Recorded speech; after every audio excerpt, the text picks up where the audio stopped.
Bismillahirrahmanirrahim. Assalamualaikum warahmatullahi wabarakatuh. Apa kabar anak-anak semua? Saya harap semuanya dalam keadaan baik dan sehat.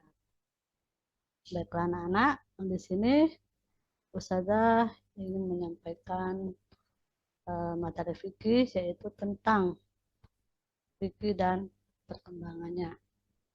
Yang mana di dalam syariat Islam terdapat 3 bagian yang sangat urgent dan tidak dapat dipisahkan antara satu dengan yang lainnya, yaitu pertama ilmu tauhid, yaitu hukum atau peraturan-peraturan yang berhubungan dengan dasar-dasar keyakinan agama Islam yang tidak boleh diragukan lagi dan harus benar-benar menjadi nilai keimanan. Yang kedua, ilmu akhlak, yaitu peraturan-peraturan yang berhubungan dengan pendidikan dan penyempurnaan jiwa.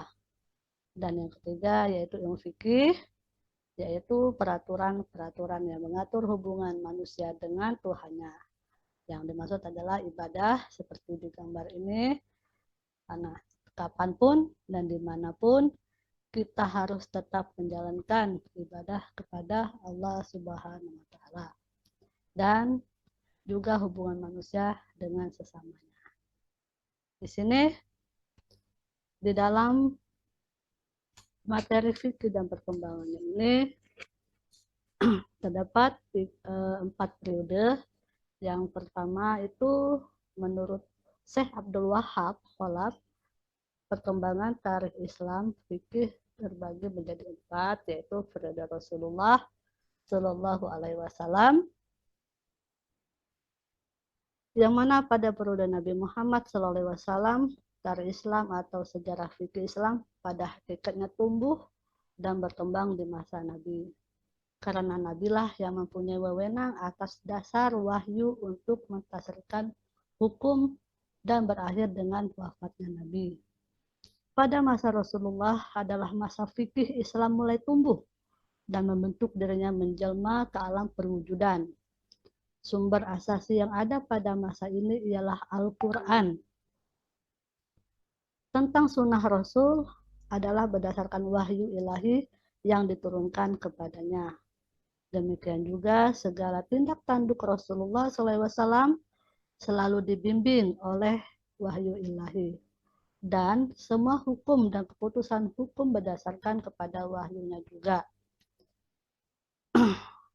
Dan pada periode ini, walaupun usia Nabi Muhammad SAW tidak panjang, namun telah meninggalkan dampak kuat dan kesan-kesan serta pengaruh yang signifikan bagi perkembangan hukum Islam.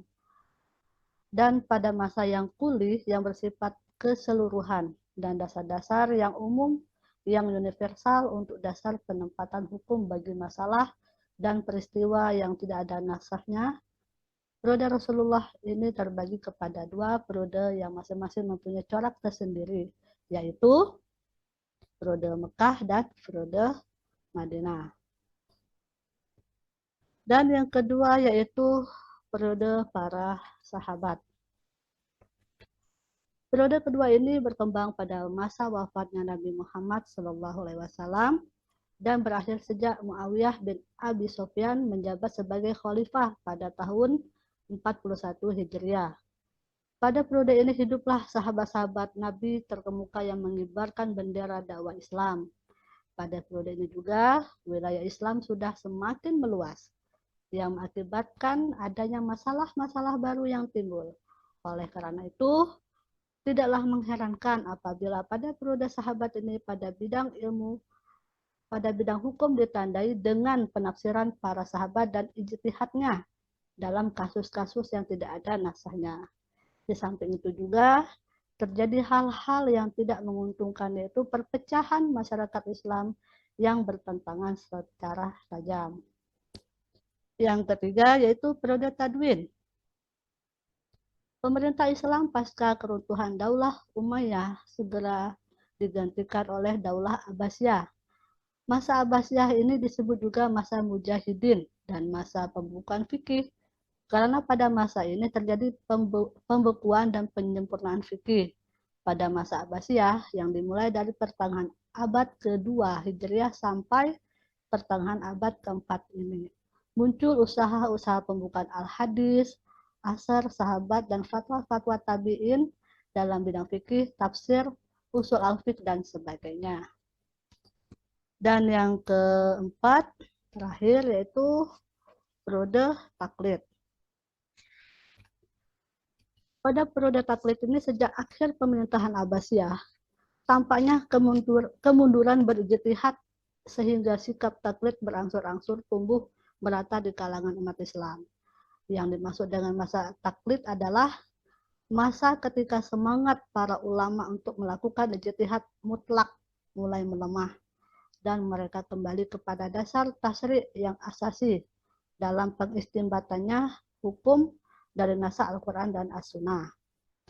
Adapun penyebab periode taklid ini yaitu secara umum sikap taklid disebabkan oleh keterbelengguan akal pikiran sebagai akibat hilangnya kebebasan berpikir.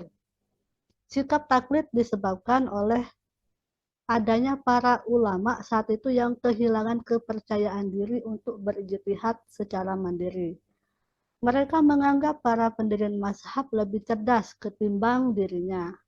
Sikap taklid juga disebabkan oleh banyaknya kitab fikih dan berkembangnya sikap berlebihan dalam melakukan kitab-kitab fikih. Hilangnya kecerdasan individu dan merajalelanya hidup materialistis turut mempertajam munculnya sikap taklid. Nah, setelah periode ini kita dapat melihat pengertian ibadah. Karena dalam materi ini tetap membahas tentang peribadahan kepada Allah. Dan di sini menurut bahasa, ibadah terbagi menjadi 4, yaitu taat, tunduk, hina, dan pengabdian. Secara luas, ibadah adalah segala sesuatu yang dicintai dan diridhoi Allah Subhanahu wa Ta'ala. Menurut ulama fikih, ibadah adalah pekerjaan yang bertujuan memperoleh ridho Allah dan mendambakan pahalanya di akhirat nanti. Selanjutnya, pada materi fikih dan perkembangannya ini, dasar hukum ibadah yaitu terdapat salah satunya di surah Az-Zariyat ayat 66 yang berbunyi, "Wa ma khalaqtul jinna wal insa illa liya'budun." Yang mana artinya, dan aku tidak menciptakan jin dan manusia melainkan supaya mereka mengabdi kepadaku.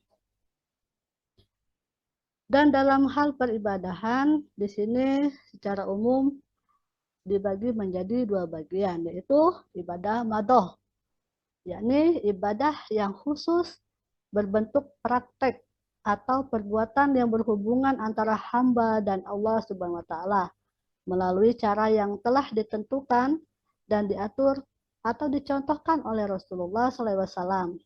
Oleh karena itu, pelaksanaan dan bentuk ibadah ini sangat ketat, yaitu harus sesuai dengan contoh dari Rasulullah. Seperti misalnya sholat, zakat, puasa, dan haji. Nah, itu pengertian dari ibadah madhoh ya. Dan kedua, ibadah ghairu madhoh, yaitu ibadah umum berbentuk hubungan antara manusia dan manusia dengan alam yang memiliki nilai ibadah.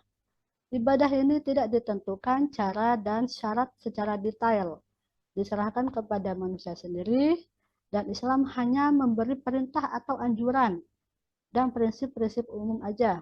Misalnya, menolong fakir miskin, mencari nafkah, bertetangga, bernegara, tolong menolong, dan lain sebagainya. Itu pengertian ibadah secara umum. Dan dari segi pelaksanaannya pun, ibadah terbagi menjadi 3 bagian, yaitu pertama, ibadah jasmaniah dan rohaniah, yaitu perpaduan ibadah antara jasmani dan rohani, misalnya sholat dan puasa.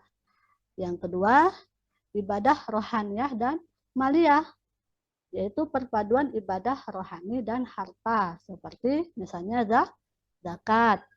Dan yang ketiga, ibadah jasmaniah, rohaniah, dan maliyah, ya, yaitu ibadah yang menyatukan di antara ketiganya. Contohnya seperti ibadah haji.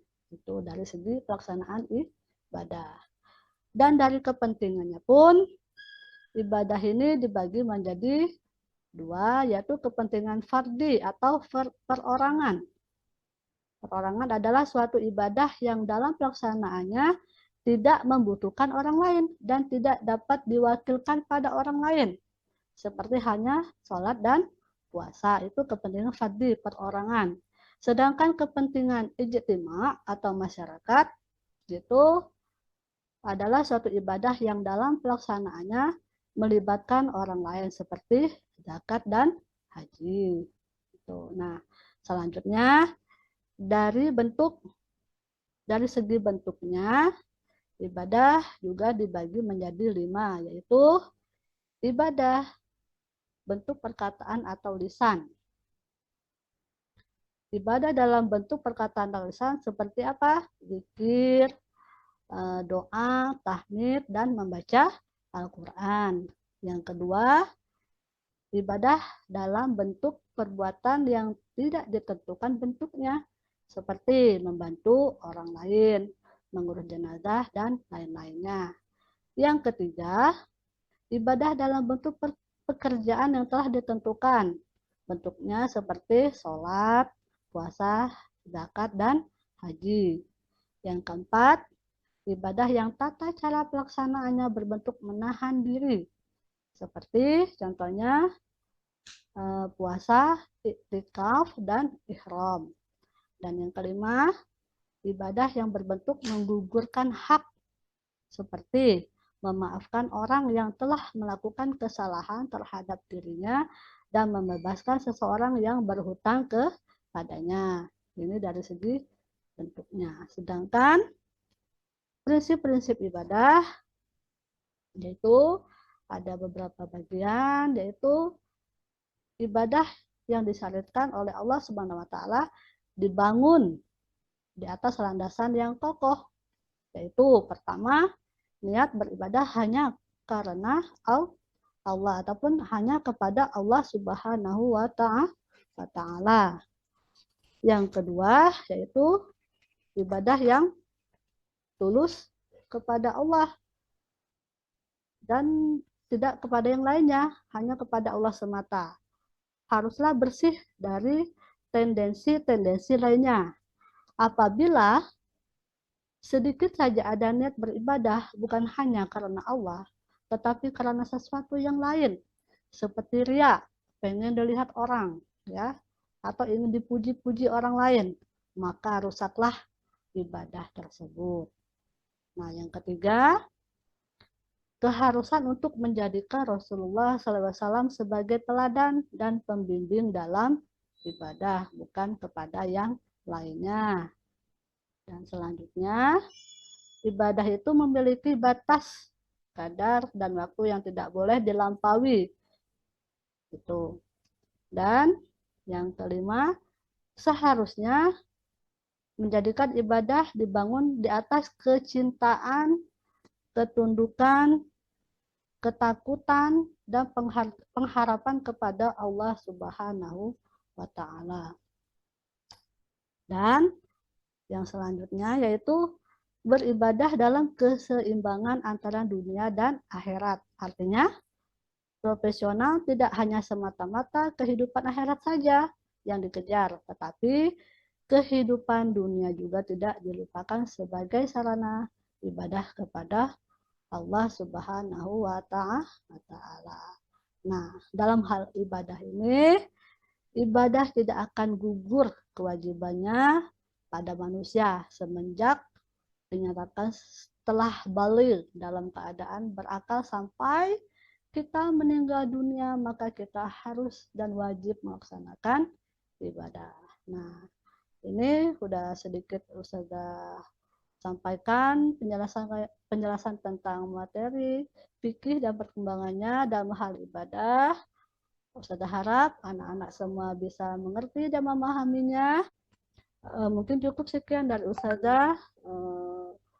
Mohon maaf apabila terdapat kesalahan. Akhir kalam, billahi taufiq wal hidayah. Assalamualaikum warahmatullahi wabarakatuh.